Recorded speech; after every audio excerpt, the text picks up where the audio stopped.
Good morning and welcome to the Daily Summation for Saturday, the 3rd of October 2020.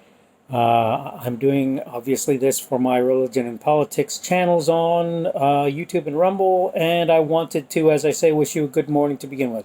I wanted to say that when I started trying to decide which of my blog entries I wanted to record a video on this morning, I very nearly chose the one that I'm not going to do, which is the one on thick skin. I have yet to do one that's partially autism related in a meaningful way, so I would have liked to have done that, but I came to the conclusion that it probably made more sense to do the video on the balance of wealth, because I think it relates probably to more people. So here's the thing. I am a person who, in many parts of the world, would be considered pretty well off. Okay, that's not really debatable. That's not disputable. If you look at the income and the amount of money various people make and have around the world, even in my poorest states, I'm not horribly bad off. Right now, I'm not all that great, but I'm not all that bad. In the United States, I'm far from being seen as rich. In fact, in my best days, I'm probably in about the middle of the middle class, and in my worst, I'm probably below the poverty level.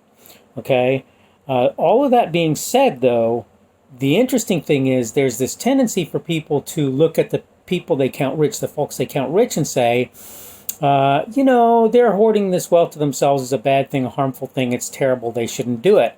And my response to that is really a single word question. The question is, why? Why do you consider that that's true?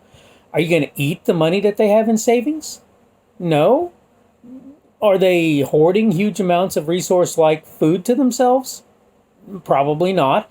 Are you going to house a whole bunch of people, even if you were to manage to sell the places where they live, much less actually try and put people there? Are you going to house a whole bunch of people in the maybe even palatial residences that they happen to have? No, you're not. You're probably not. So that's really not a thing. Okay, so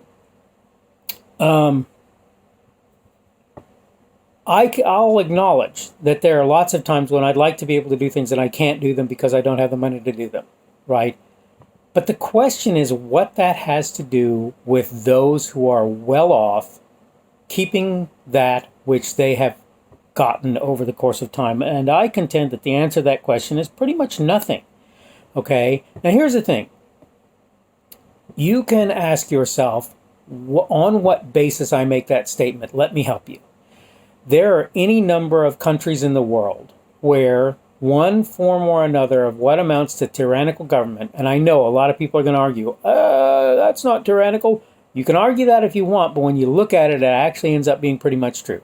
Okay, a lot of them are, for example, socialist. And what happens is, in these governments, they basically tell people, here's what we're going to do. We're going to come into power, we're going to take the stuff that the rich have, particularly the rich, and we're going to distribute that as we see fit. And you have to understand that that expression, that idea, as we see fit, is part of the problem, right? Because what ends up happening in most of those instances is people who were wealthy become unwealthy, become poorer. People who are in power become wealthy. People who support them and who work for them, they're upper echelons of power, also become wealthy, and the poor, if anything, become poorer. In the best case, they stay in the same place, but in the worst case, and in the most common case, they actually become poorer. So you talk about these situations and you go, okay, now looking at these, what can we say has happened to the people in those countries? And in many cases, the answer is the lower of the low actually starve to death. You look at places like North Korea; it's a very common occurrence. You look at instances like what happened in the Union of Soviet Socialist Republics. You see the same sort of thing happening. And worse yet, the people who were in charge, because they were rich and had the power, they were able to make it so that people died en masse that they just didn't like. So if they didn't like the Ukrainians, they starved the Ukrainians. Right? That's what happened in those instances. So when you have these situations where people in positions of power have basically all the wealth and have the ability to take the wealth from everybody else, the result is very, very, very commonly that in the best case, the poor stay where they are, the middle class goes away as a rule and becomes moderately poor, the rich become poor unless they can find ways, which some of them do, to maintain their wealth. But largely that's what happens, and it's very hard to argue anything to the contrary. Here's the thing.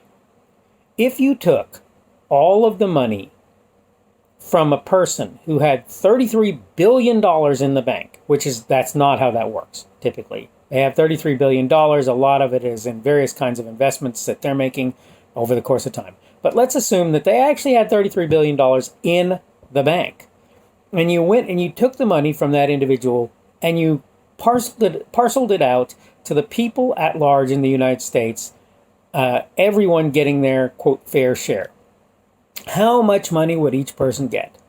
Well, if you assume the population of the United States is 330 million, which is pretty accurate, you would get $100 each. $100 each out of $33 billion. Okay? Now, and of course, I'm pretty sure if you did that for all of the people who had more than $1 million in the country, you probably would still end up in probably the low thousands. Maybe you would get to $10,000 per person. And what a lot of people don't realize is in the middle class, if you make $3,000 to $5,000 every 2 weeks, that's not horribly surprising, right? In fact, to make $120,000 a year, you have to make $10,000 a month. So basically, every 2 weeks, you have to make $5,000. So $10,000 is a month of income for a person at that level, at $120,000 a year. Now, I grant you there's taxes to consider and all of that, and it changes how much they actually make. But the point is, if you look at what they're making in gross income, it is $10,000 a month. That means maybe you can say if you could get them $10,000 a month by taking all the money from the rich and parceling it out to various people, that they would get 2 months or a month and a half in income as opposed to just a month. And I acknowledge that you could do a little bit better for the poor, but the problem with the poor is many of them are in the places that they're in because of bad choices, not that they have made necessarily, but often that they are making, which means that those individuals are poor as a result of their life choices, not just in the past, but in the present, and often for things like mental illness, which I'm not making light of. But it's a problem, and until you deal with that problem, a lot of other things will not get dealt with. Okay, so somebody did something once that ended up making its way on Facebook, and they tried to say, look, if you take everybody who's over 65 years of age and you give them, so let's say there's 10 million of them, and you give them $1 million each and tell them they have to retire, that solves your problem with their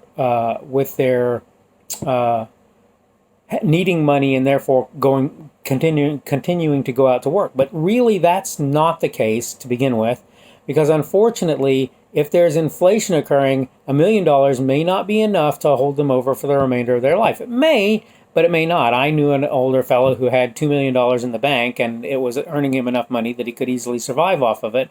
But that's not to say that that's always going to be the case for him or anybody else. All of that having been said, though, the thing is, if you were to enact this process, right, if you were to have the government give each one of those people $1 million, okay, 10 million people, how much money would you have to start with to bankroll that? Before you talked about any kind of administrative cost, that would be $10 trillion. $10 trillion, okay? So the idea of doing something like that is that you would have to start with a beginning balance of $10 trillion if you had 10 million people who were in that state. And I'm assuming there are more. I don't know, maybe that's not true.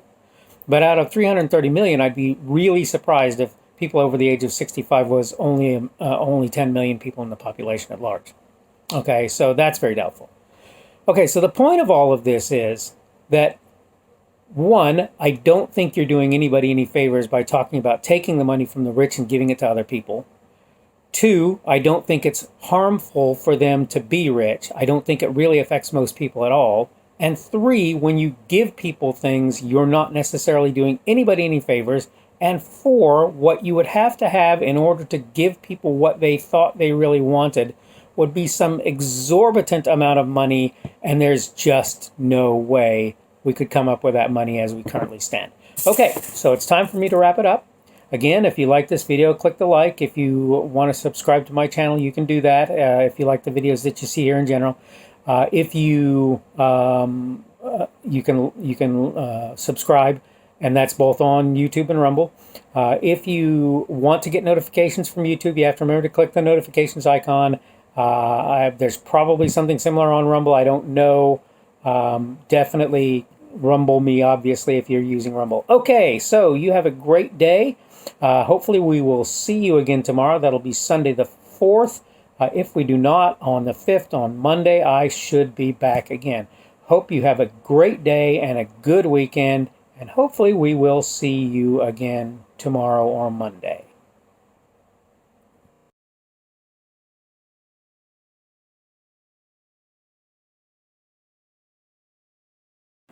Thanks for watching this video.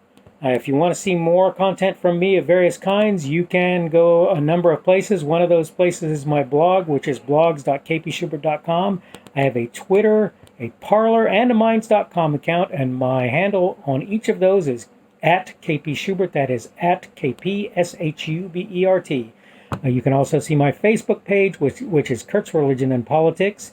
I also have a YouTube account and a Rumble account, and have a channel on each of those. Again, it's the Kurt's Religion and Politics channel. And finally, if you want to support me, you can go to Patreon, and you can find me under Kurt's Religion and Politics there as well. Thanks again for watching this video, and have a wonderful day.